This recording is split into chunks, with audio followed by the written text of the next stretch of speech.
When you experience grief, there will be forever a before and after in your life. The loss becomes a landmark in your timeline. And in the future, you will reference other events as, was that before or after he died? Was that before or after the diagnosis, the hospital, the hospice, or that tragic phone call? Today, we explore the middle of grief. You have lost who you were, and you are not yet sure of who you are now. Welcome to Grief Support That Works. I'm Jo McRogers, and I am dedicated to doing grief differently. Please like, subscribe, share, and turn on the notifications bell so that we can reach even more people who are seeking support on YouTube for their grief. And please keep the comments coming. I do read every comment. I cannot respond to every comment, but I do read them. And when you contribute your thoughts, it helps us all to normalize grief. So I thank you for that. I often feel that the process of life comes in threes. There's beginnings, middles, and endings. There's past, present, and future. And I see this to be true of grief also. You can learn more about my humble grief theory from the video, which I will cue up at the end. While the early stages of grief are shocking and turbulent, our bodies and minds are equipped with a natural fight, flight, freeze, or fawn reaction. And for a time, these reactions, thankfully, help us to navigate the loss in our life. But for most of us, at some point, these reactions stop serving us, and then we enter that middle stage of grief. And this is the day that we sort of shake our heads and say, oh, this is real. How do I do this? And many times this state of grief catches us by surprise.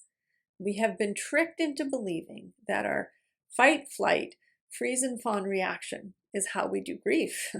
But this new state, this middle state of grief, needs a completely different set of tools, perspectives, and energies.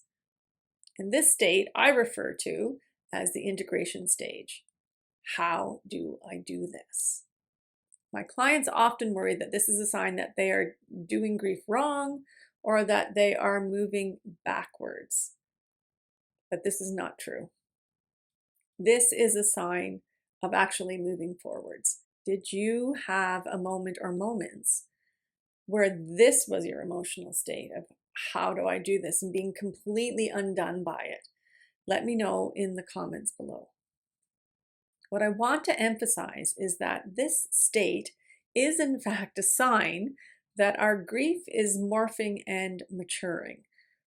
Those of us who don't move out of the earliest stages of grief are at higher risk to experience what is called complicated grief. And while all grief is complicated, you can learn more about this term in the other video that I'm going to post at the end. In the middle of grief, there is this place where our before and our after exists with our grief. Pieces of who we were, who we are now, and who we need to become are all intermingled. There's an ecological term called an ecotone, and it is the place where two vegetations meet. And as they meet, they create their own mixed landscape. This ecotone of grief is such a difficult state. When we are grieving, we can feel that all we knew to be true of the world and of ourselves is now gone. Our sense of safety, power, control, and influence is shattered by our grief. Our world view of connection, religion, spirituality, and fairness becomes challenged. Our ability to make decisions when we used to be decisive and efficient is no longer accessible. Our ability to be intimate and trusting is hijacked. So in this middle of grief, we no longer are who we were, but we are also not yet who we need to become in order to integrate this loss into our future. We are existing in an ecotone. What we measured our past by in terms of success or connection or feeling thriving or trust, and then, or fill in your own blank, is no longer valid. who we need to become is not yet a formed vision. And this middle ecotone of grief creates fear, disorder, and often inertia, and sometimes panic. We have no touchstones of the past or of the future, and the present just feels awful.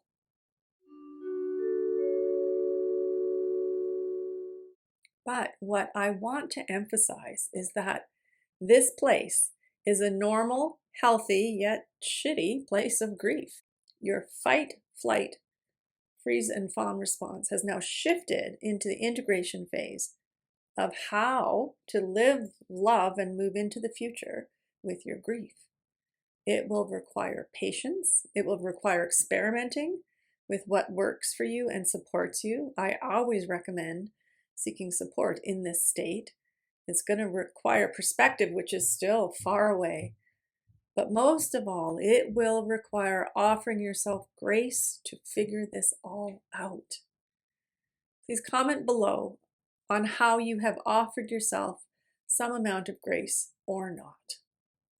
What has happened to you is important enough to change you. So please direct those changes. Unattended grief will find its own course. It's like water damage. It will find its own level of damage unless you intervene. And there are many ways to support your ecotone of grief. It can be therapy, yoga, art therapy, writing groups, peer support groups, somatic therapy. If you are interested to explore supporting your grief and working with me, find the link below in the comments and in the description of the video, because I've just created several new ways to work together that aren't therapy, but they are therapeutic. As you work your way through your grief ecotone, I send you kind thoughts, kind words, and a kind heart. And I will see you next time.